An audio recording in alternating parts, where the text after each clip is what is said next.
But today's talk was going to be portal vein thrombosis. Again, it's all contraindication for TIPS, but now it's a new indication for TIPS, so there's some shift of a paradigm which I'm going to introduce. Here's my disclaimer. And I'm going to talk about, again, we start with the intro case, followed by some introduction, some background information, and going to the portal vein thrombosis. And I'm going to present clinical impact of a portal vein thrombosis, followed by some of the treatment options that we currently have.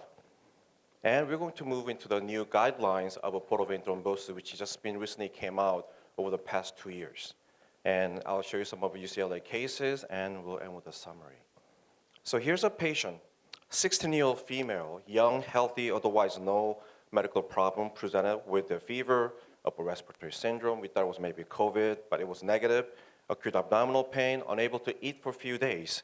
And when we did the MRI, and this is what it looks like, we have complete thrombosed portal vein, which is extending to superior mesenteric vein, as you can see here. So again, what do we do for these patients, right? In the old days, or even current standard, we'll still start with the anticoagulation, and we'll see how the patient does, and we'll move from there. But again, I think that paradigm may have changed or being changed as we speak right now. So just I want to give you background information. Portal vein thrombosis, first described in 1868. About 7% of any liver patient will have a portal vein thrombosis. When they're compensated, only 1%. But when they're decompensated, 25% of patients will have a PVT. And patients with hepatocellular carcinoma, HCCs, they can have up to 40% of patients will have a PVC. So again, it's not very uncommon. It's actually common than we thought it is. Again, we just never dealt with these patients. Here's one of the observation study that was published in 2019. They looked at over 700 patients. And again, 57% of these patients actually were symptomatic, again, during their disease course and when they're observing these patients. So again, these are some of the diseases that we just haven't treated or wasn't involved in treatment. Pathophysiology, as you know, Virchow's triad is always any disease or any thrombotic disease. Again, PV stasis has been shown to be correlate with the portal vein thrombosis. Again, low velocities or there's a high velocity in the collateral has been shown to be correlate with the portal vein thrombosis. And there's some of the predictive markers, hepatocellular carcinoma, Child-Pugh class B and C, someone with the previous portal vein thrombosis, or patient with old age also has been associated with a portal vein thrombosis. And as you know, coagulable state, any of them, factor V Leiden, but also JAK2 mutation has been also closely related. And somehow, we don't know why, but patient with a NASH cirrhosis has a higher incidence of a portal vein thrombosis than other liver disease. And lastly, anyone had a previous history of surgery or violated the vasculatures could have also higher incidence of portal vein thrombosis. Diagnosis, we're very good at diagnosing this disease. One of them obviously is a clinical. If a patient has symptoms of portal hypertension, you should have alerting that there may be some portal vein thrombosis. But CT has been very good to diagnosing and detecting patients with acute portal vein thrombosis and also giving a plan how we can treat these patients. And ultrasound is good for chronic portal vein thrombosis with very high sensitivity. We can follow these patients after or before the treatment. Classifications, this is the most commonly used, Udell's classifications. These are surgical classification, which again, may or may not have good correlations to interventional procedure, but it's what we most commonly use. Grade 1 with the partial thrombosis, grade 2, complete thrombosed main portal vein. When it extends to SMV, grade 3, and when it extends all the way distal to it, it becomes grade 4. Again, these are some of the surgical planning and how these grade codes affect, but when it comes to actual interventions that we perform and how our outcomes are, this has very, light sort of connection to our interventions. Also, PVT can be the malignant or benign. As I can, it could be acute or chronic based on the time frame, 6 months or before, subacute, anything beyond that we'll consider as a chronic. And obviously, as I mentioned, complete versus a partial has a huge implication on how we treat these patients. So what kind of a clinical impact is portal vein thrombosis on our patients and our clinical data? So as you can see here, we actually don't know exactly how much of an impact it has. It's still completely not understood yet, and there's a lot of studies that's ongoing right now. But we know it definitely worsens the portal hypertension and the symptoms, ascites, variceal bleeding, hydrothorax. All these symptoms will be worsened with the portal vein thrombosis. There's no question. And also, if the patients are bleeding from the portal hypertension due to the portal vein thrombosis, it's a lot harder to treat those patients for a couple of reasons. But one, mainly anatomically, it really kind of gives us less access point if someone's bleeding. We could do percutaneous or TIPS, but if there's a portal vein thrombosis, we may not be able to get into the portal vein to treat these patients. So it becomes a little more difficult, and they quoted about 3 times difficult to treat these patients. Here's a study, over 3,000 patients that we looked at it, and their outcomes, clinical outcomes. As you can see here, patient with a portal vein thrombosis has much less survival compared to one without the portal vein thrombosis. Again, so not only the technical aspect of it, but patient survival and mortality is also very closely related with the portal vein thrombosis. How to treat these patients? Still, unfortunately, the mainstream of a treatment is the anticoagulation. Why? Because medicine doctors and surgeons have a lot more money than we do, so they have a lot more impact and influence on those patients who are making policies, and hence there's still anticoagulation is the first way to do it, especially pre-transplant patients. You have to have a portal vein that's open in order for them to do the anastomosis end to end. So it's very crucial, and they will have anticoagulation is required for those patients. And up to about 40% of patients, fortunately, will recannulate only with anticoagulation on those type. But someone who's not liver transplant candidate, it becomes a little tricky because, again, they're still controversial in treating those patients with anticoagulation if they're not undergoing transplant, because there is definitely higher risk of bleeding. And also, there's no data on whether we should treat these patients or not, and there's actually a study that's ongoing right now treating anticoagulation on patient who is not a liver transplant candidate. So ASLD, from the American Association of Study of Liver Disease, and EASLS from the European group have come up with a recommendation. The patient who's getting a transplant needs to be at least 3 to 6 months on anticoagulation prior to the surgery. That's required. And if they're involving the mesenteric veins, right, and they need actually be on the lifelong, the anticoagulation, regardless of surgical plans. How about us? How can we help these patients? So TIPS obviously is one of the mainstream of the sort of treatments we have currently right now, with or without thrombectomy and thrombolysis. And again, when anticoagulation is contraindicated or anticoagulation fail, that's when we move in and treat these patients.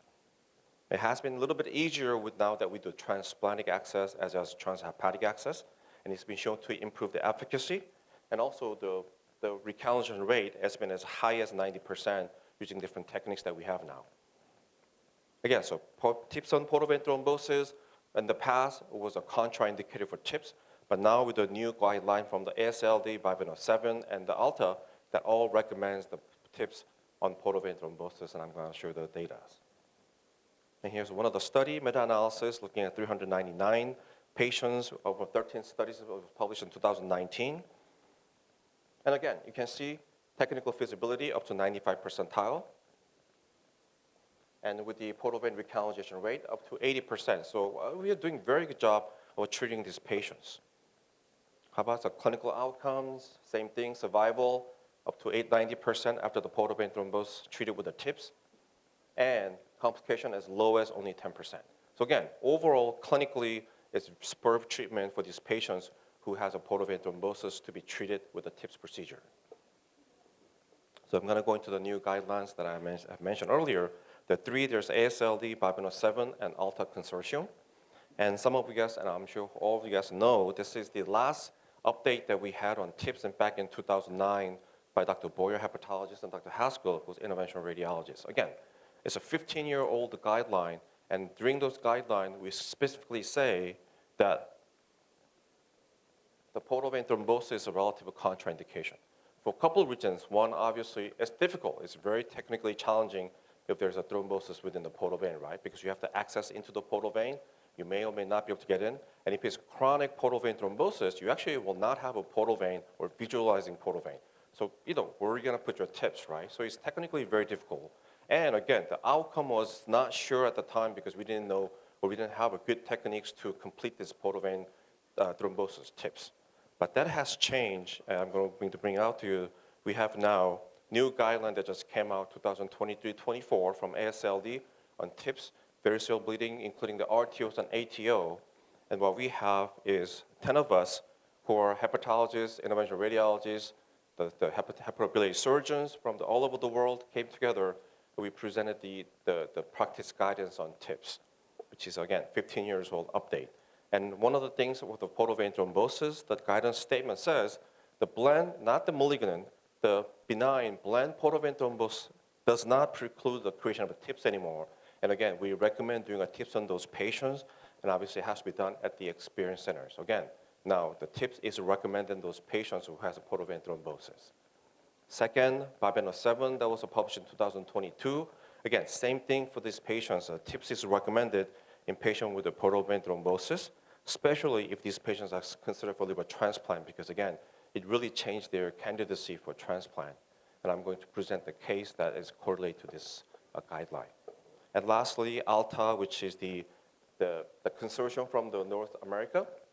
Same thing, again, recommend the patients with a portal vein thrombosis to undergo TIPS for the transplant purpose, but also the patient who's not being considered for transplant should undergo TIPS procedure again because they will change their quality of life and also their life expectancy after the TIPS. Okay, I'm going to some of the cases we have. Here's a first case. 7-year-old female, actually COVID-19, presented with acute abdominal pain. No known underlying liver disease presented to us. And here's the CT. As you can see, complete thrombosed portal vein and extending into the splenic vein. And again, axial image is showing complete thrombosed portal vein, intra and extrahepatic portal vein. So again, we try to do the TIPS access through it. Here's our catheter into the portal vein. And we use IVUS to do the TIPS, the intravascular ultrasound, or ICE.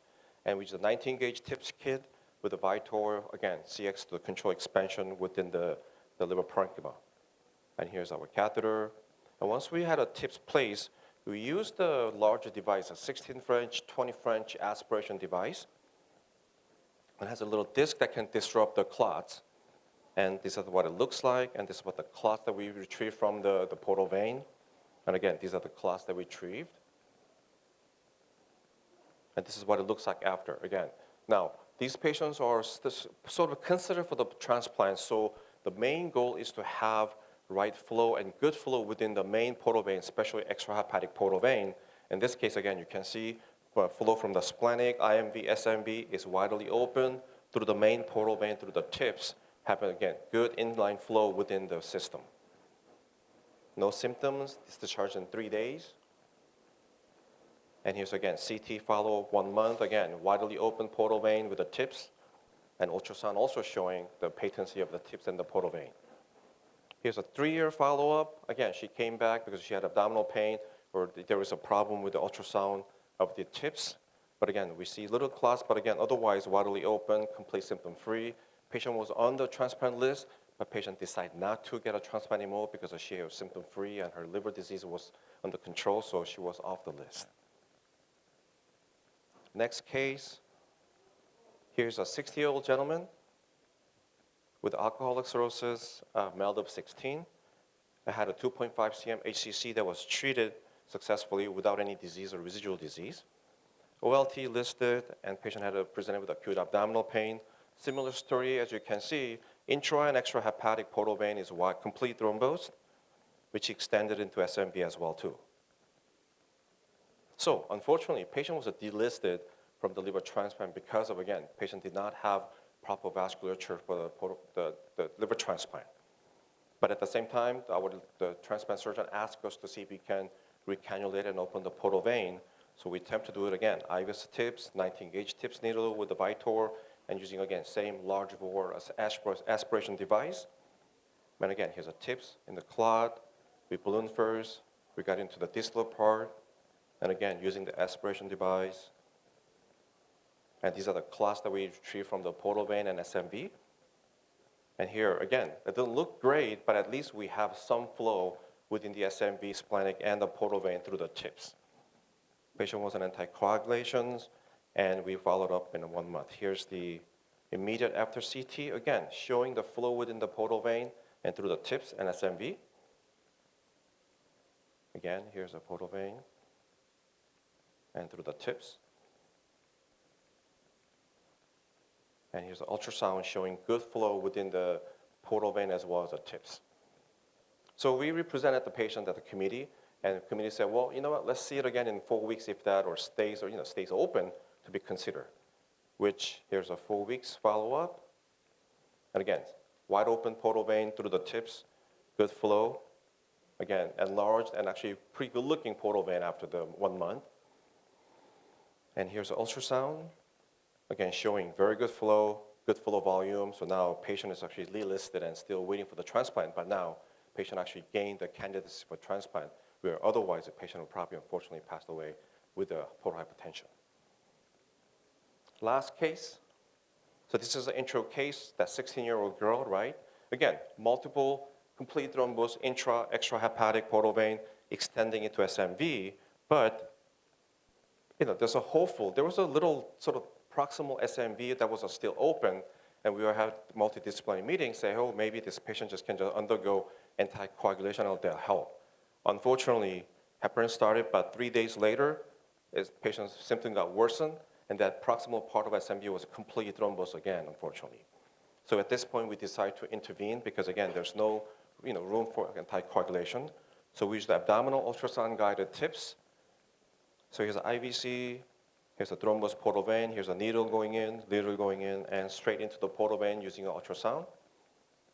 And same technique, we place the tips in there first, and then through the tips, we use a large bore aspiration device, again, 16-20 French. And again, here's a portal vein, and we're going to SMV, and doing a lot of mechanical aspirations. And through the splenic vein as well, and now here's a widely open splenic SMV and IMV. So with that, this is the class we had, and now open vessels throughout the portal vein and SMV. No abdominal pain, patient was able to eat, and here's a follow-up imaging. Again, widely open all the systems. So again, asymptomatic, normal life, no hepatic encephalopathy. So in summary, portal vein thrombosis is not uncommon. Actually, there's a lot more out there, and we just need to treat these patients. Portal vein thrombosis may increase the mortality and hepatic decompensation, so we need to intervene as soon as possible. And best treatment options are still questionable, but definitely TIPS with the thrombectomy is one of the good options for these patients. And the TIPS, again, is recommended for portal vein thrombosis now throughout all the guidelines. And lastly, we need more, obviously, clinical trials, research, and so forth. Thank you.